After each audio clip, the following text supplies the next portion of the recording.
ఓం నమ శివాయ. నిన్న శనివారం రాత్రి 12:45 అర్చక స్వామి ఫోన్ చేశారు. ఈ విధంగా నేను ఊర్లో లేను, నేను హైదరాబాద్ వెళ్ళున్నాను.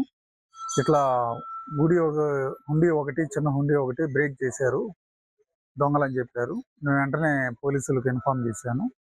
మా సిబ్బందితో సహా వచ్చి సీసీ కెమెరా పోలీసు వారి సమక్షంలో పరిశీలించగా 10:56 ఆ ప్రాంతంలో ఒక దుండగుడు హుండీని లాక్కోపోవడం గమనించడం జరిగింది.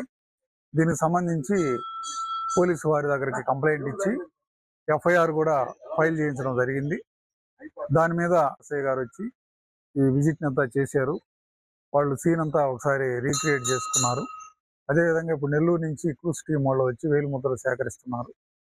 ఇక్కడ మొన్న 24వ తారీఖునే మన హుండీ తెరవబట్టి పెద్ద అమౌంట్ అక్కడ లేకపోయినా, మొత్తానికి ఈ దేవస్థానం, ఇంత పవిత్రమైన దేవస్థానంలో ఎటువంటి అసాంఘిక కార్యక్రమాలు జరిగినా కూడా దానికి సంబంధించి దేవాదాయ శాఖ వెంటనే స్పందిస్తుంది, దానికి సంబంధించిన చర్యలు తీసుకుంటుంది.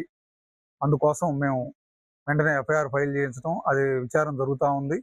ముందు ఇట్లాంటి పునరావృతం కాకుండా, ఇంకొకరు కూడా ఇట్లాంటి సాహసం చేయకుండా దానికి దేవాదాయ శాఖ వారికి పోలీసు వారు సహకరిస్తున్నారు. ముందు ఇంకా సీసీ కెమెరాలు ఇంకా ఎక్కువ చేయటం, ఇంకా రక్షణ చర్యలు ఇంకా ఎక్కువ తీసుకోవడం జరుగుతుంది. ఈ విషయంలో ఖచ్చితంగా చట్ట ప్రకారంగా దేవస్థానం యొక్క భద్రత కోసం దేవాదాయ శాఖ కృషి చేస్తుంది. Local to global news at your finger tips. మీ చేతిలో ఒక ఆయుధం. డౌన్లోడ్ రా TV app. Media legend Ravi Prakash is back.